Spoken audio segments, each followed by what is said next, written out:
Welcome to Stream, a trucktractortrailer.com production. My name is Zach Miller. I am your host, and I'm honored to be joined today by Adam Wingfield, who is the Managing Director of Innovative Logistics Group. Adam, welcome. Thanks for joining us today. Thanks for having me today. Absolutely. Listen, as people who listen to this show know, I love talking trucking. I especially love talking trucking with people who work with, help, and service the smaller fleets. And that's what you guys do at Innovative Logistics Group. Absolutely. You know, one of the biggest things that I have a passion for is I have a passion for helping small businesses. Mm-hmm. And the beauty about the trucking industry is that less than 5% of carriers out there are over 10 units or more. So you've got that large percentage of carriers that are in that 97% or 95 to 97 percentile that are the small guy. And those are the folks that we represent. I think, that's such a fantastic point. And I think that's something that gets lost on so many people, in the American public, but also the elected officials, that trucking companies are small businesses in and of themselves. And, look, we all know there are major carriers out there. We all see the major carriers on the road, but that's not the core of trucking. The core of trucking are, like you say, those small firms that you work with on a daily basis. That's trucking. Absolutely, man. And the thing is, just like you said, it's just misconceived because you see the mega carriers that have the one name brand that you see their trucks all over the highway, and you think that, okay, well, you know what? Those guys dominate the roads, man, but it's not, man. It's your single owner operators. When they truly say the heartbeat of America is in trucks, I mean, it really is, because, it's if it wasn't for the small carriers, if it wasn't for the owner operators, if it wasn't for the small fleet owners, we would be in a world of trouble right now. The country would stop. I mean, the country would not be able to function without these. Absolutely. And absolutely. I'm sorry. Go ahead. And one of the things that we saw you go back to when the pandemic hit and how much the industry was put up on a pedestal. Man, oh my God, thanks for truckers. Oh my God, thanks for truckers. And then just recently here in the Southeast, we had a fuel scare. And again, here we go. Thank God for truckers. Thank God for truckers. And our goal and our objective is just not to have our single independent owner operator, our smaller business. Those guys are the ones that don't need to get forgotten about. Those are guys that's got to be represented well. Those are the guys that have got to be taken care of, because without the 97%, then the entire country shuts down. I don't ever worry about an economy stopping. I worry about trucks stop rolling, because when trucks stop rolling, that's when you need to worry. Yes, that is so well said. That's so true. And that's exactly what I was going to say. I mean, we learned it with the pandemic. You mentioned the fuel shortage, even, some of the backlogs with the Suez Canal, getting truckers to the ports and having them service the ports and then move the freight around the country. It's such a difficult life, but such a rewarding life, and such a valuable service that they provide to this country. So let me ask you this though: what are most of your clients? What are their biggest needs when they come to you guys and they say, "Adam, we need help"? What do they need help with? What do you walk them through? Zach, is a variety of things, from carrier compliance. Like, we're in a federal regulated industry, and there's a lot of regulations out there that, if you're a company driver and then you move over to as an owner operator, that's a big jump, right? So that's a big step. And even if you're an investor, and what I call an investor is someone who buys a truck and then hires on someone to drive a truck for them, you may not have any idea on what to look for, what to expect, what the cadence is, what the requirements are, what permits you need, what licenses are required, what type of truck to buy. So we look at the resources as one thing. The next thing in compliance, obviously, is a big thing, but then also understanding the profitability metrics within trucking. Because there's a lot of times where folks get into the business, and sure, you can make a lot of money on the top, but at the end of the day, it's the bottom line that pays the light bills. And then helping people understand how to make measurements and how to make adjustments to maximize on their expenses and maximize on how they control their expenses, and then be able to better stay in business based on those metrics. But one of the biggest things is really just the literacy, the business literacy and acumen that's associated with trucking is very different from any other entrepreneurial effort. It's not like selling, candy bars and Mary Kay, or opening up, a pressure washing company or doing landscaping. It's very, very different. Incredibly so. And the margins are pretty slim for the owner operators in the beginning too, I think. What is it, around like 3 to 5%? It's higher than that. Okay. It's higher than that. You know, one of the things we always say is that, you know, right around these times now, you see break-even points, which is the bottom line profitability numbers, about $1.65 to $1.70 in most cases. Well, if you're able to get freight, you know, at a decent rate, decent margin, right now you should see in between 15 to 20%. Anything over that is gravy. Anything below that is kind of a red flag and something that you want to look at. Okay, perfect. So then you guys walk them through. So you have, I assume you have clients that they're not just new entrants. They've been in the industry for some time. They come to you, they say, my gosh, we're busy every day. We're hauling freight every day, but our margins are only about 10%. What's going on here? What's happening? How can we fix this? Yeah, I always say, you know, every Super Bowl team that's ever won a Super Bowl has had to back up and punt at some point. So we see a lot of carriers that come in, just like you say, just come in and say, hey, you know what? I've got 10 trucks and I haven't seen a profit in 6.5 months. Can you help us figure out what's going on? And quite frankly, that's a lot more prevalent than you might believe. So one of the things that we always suggest is that we go through and we look at those things, but we're also are assisting those folks that get started and want to make sure that they don't go through those same hurdles as they go through the process of running and managing and sustaining a successful trucking company. Are they, I mean, let's talk about the 3 pillars of profitability, right? Because I think this goes to the business literacy, and then the understanding of the trucking industry, of how that works. Because, you know, the sad truth is, and certainly correct me if I'm wrong, but, you know, just because there's freight available to haul doesn't mean that that's the right freight for you to be hauling. That's right. That's right. And, you know, when you think about that, there's some dynamics that you have to consider when you're hauling freight. Just like you said, just because it's available doesn't mean it's good freight. Does that freight put you in marketplaces where you're going to go into a market where it's probably not going to be a great market coming out of? You got to be able to have that type of established type of criteria within your own business in your own right. And then when you think about, you know, hey, as an owner operator or as an investor, you need to know what it is at the very end of the day. What it takes to operate and move your truck. Right. You know, Zach, your truck might cost you $1.20 a mile. So you might be able to go into a poor marketplace, right, at $1.60, $1.70 and be fine. Whereas opposed, if I'm running operations at $1.80 a mile, I'll go into that same marketplace and it won't work for me. So that's what you have to have, that type of level of commitment to understand the differences and be committed to the financial acumen side of the business. Yeah, absolutely. It's just amazing how what they need to be considering. It's fascinating. There is another aspect I do want to talk to you about, because this is getting some news in the press right now. We're talking about the insurance minimums. Well, we know it's, you know, where I am in New York City, it is brutal to insure a commercial vehicle. Absolutely brutal. I know in some regions it's a little bit better, but you know, right now the feds are talking about increasing the minimums to about $1 million. I mean, again, we talked about the big carriers. Okay, $1 million to insure cost of doing business, but how can these little guys survive on insurance costs like that? Well, so one of the things is let me start off by saying, just because they raise it from 1 million to, let's say, 3 million doesn't necessarily mean that it's going to spill directly over into your policy to where it's going to double the policy or triple the policy. So that's the first thing. But the other part of it is that as a carrier representative, we look at both sides of the coin, right? So you've got the side of the coin that we're like, yeah, you know, hey, we're standing right there, and for the carriers, you know, we'll go to bat for the carriers. But at the same time, we have to do what's right for the environment. We have to do what's right for the motoring public as well. So when you think about the last time the insurance minimums was raised was back in the 80s, right? So wow. Cars are way more expensive, right? Like healthcare is way more expensive. So right now, the actual mandate, the minimum right now is $750,000 for auto liability, right? 750 grand.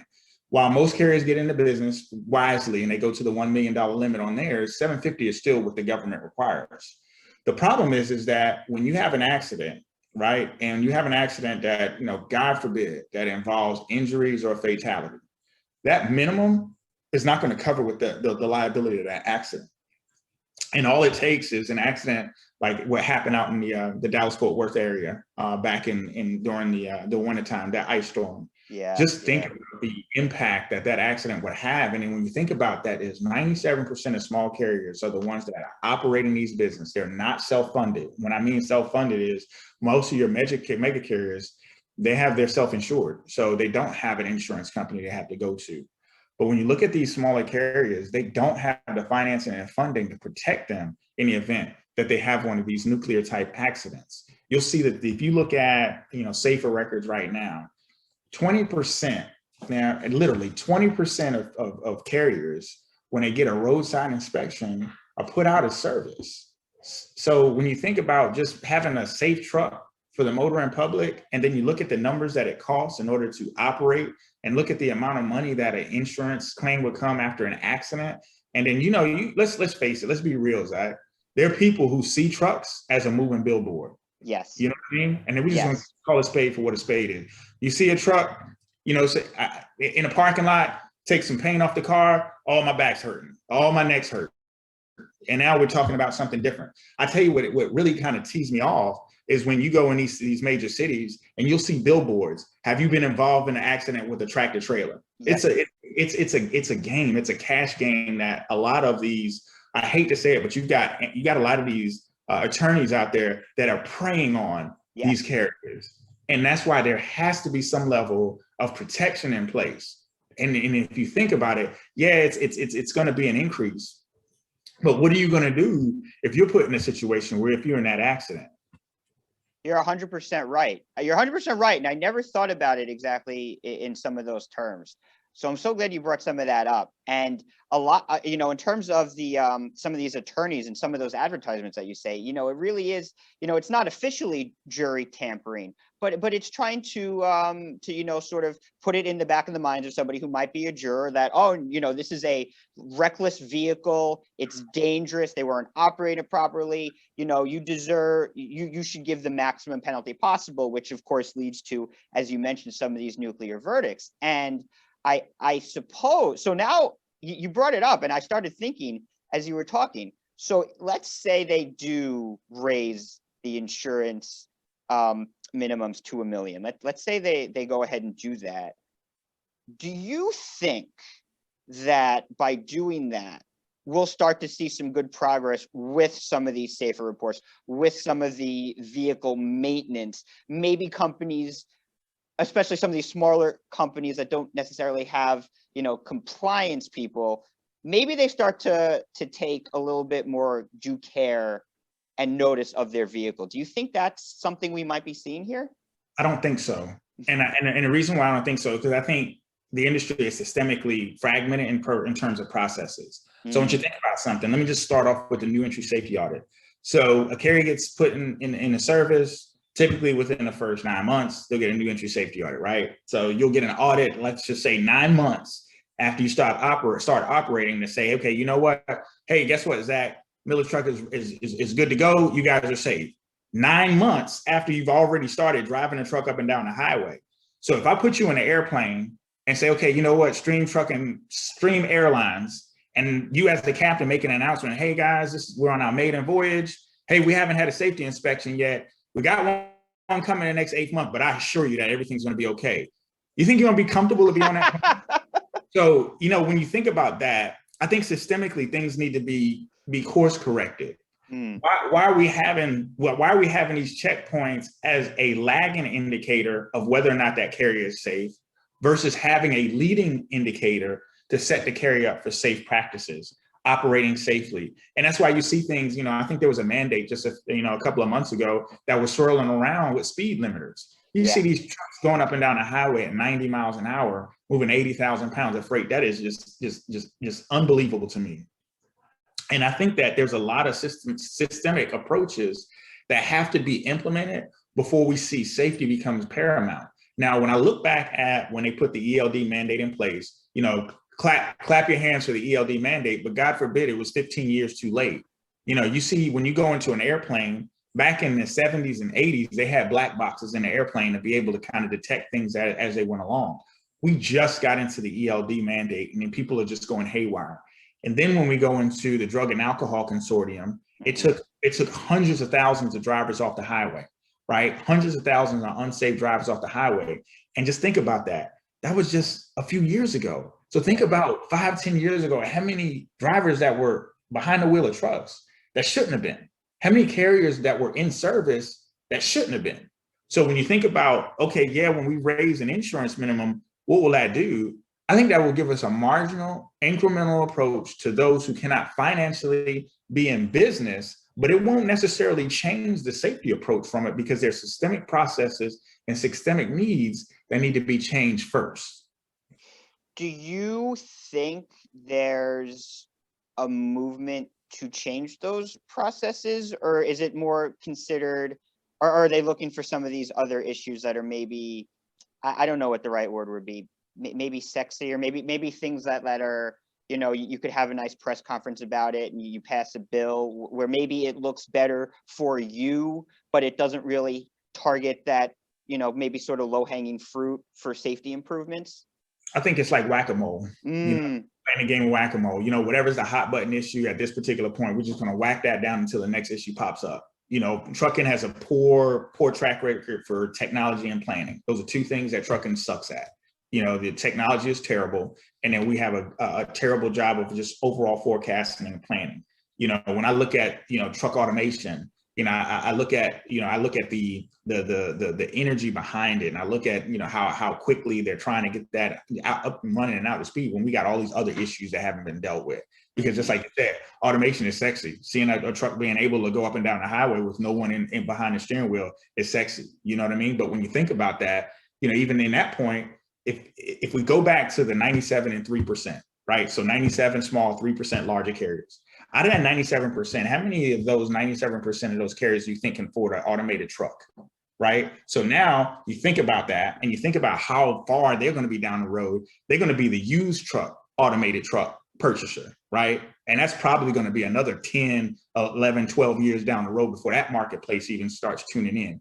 So there's so many things, and we're always kind of, as the industry is concerned, we're always like playing that game of whack-a-mole and attacking the issues that are sexy, but we don't have a plan. Like the industry doesn't have a plan. Like, what is the vision? You know what I mean? And I think that's where firms like us and these type of conversations is the things that need to happen to help push the industry forward. I totally agree. And you know, that's something that trucktractortrailer.com, that's something that we're trying to do. And there are several companies in, you know, different aspects of the industry, your company as well. It's you know, I've said this to people, I've said it on stream before. Trucking is very much an analog industry, and we are in a digital world right now. And so many of these, you know, like you say, whack-a-mole type issues, so many of these issues that are popping up is because that sort of old school analog way of doing things is very stubborn, and it's very hard to pull these people into the digital world, you know, into the current economic environment that we all really need to be pulling them into. Yeah, I totally agree. And you know, I think that it also comes, you know, the user, the end user is a piece of that as well. You know, providing the technology, and also the change management for the industry has been terrible. You know, just getting onto that. You know, there's a carrier, I think Werner was a carrier that's been on electronic logs for, I mean, golly, almost 15, 20 years, where, you know, I saw they were saying that, hey, you know, we were the innovators of electronic logs. And I remember a carrier that I actually drove for was on electronic logs at that point. And one of the things that they did a really good job of was, you know, hey, you know what, the paper logs is not an option. So there was great change management. There was great interactions in terms of training. There was great, you know, kind of onboarding and those things, where as opposed to that's not universally fed all the way across the industry. I love how I mean, it's so, just talking to you, it's so obvious why you're so good for your clients, because you tell them the hard truths that they need to hear. I think a lot of people in the owner operator space, especially, don't want to tell these hard truths. They sort of want to coddle them and sort of say, no, you know, it's big bad regulation, it's you know, all these things. It's like, well, no, these are very you have to be very skillful in how you maneuver these vehicles. These are difficult, these are heavy machinery. Like you say, you're barreling down the highway. You have to be careful in how you do this, and you have to take this stuff seriously. This isn't a joke, and like you say, this is not a vending machine business here. Where you might be hauling candy, but you're not going door to door selling candy. That's not what you're doing here. Right. So let me ask you this: how people who want to get in touch with you, how would they go about doing that? How would they go about seeking out your services? They can visit our website, www.innovativelegisticsgroupllc.com. They can search us out through LinkedIn. You can find me on LinkedIn. And then also they can seek us out through social media at Innovative Logistics Group LLC on Instagram and at Innovative Logistics Group LLC on Facebook as well. So there's a variety of ways that they can get in contact with us. Awesome. If you're an independent operator out there, if you're a small fleet out there, you need help and you need allies, and Adam, you certainly provide it. Fantastic service. Thank you so much for joining us today. No, thanks, Zach. Thanks for having me. Absolutely. You guys are listening to Stream. Please remember to like, subscribe, and share, and we'll see you next time.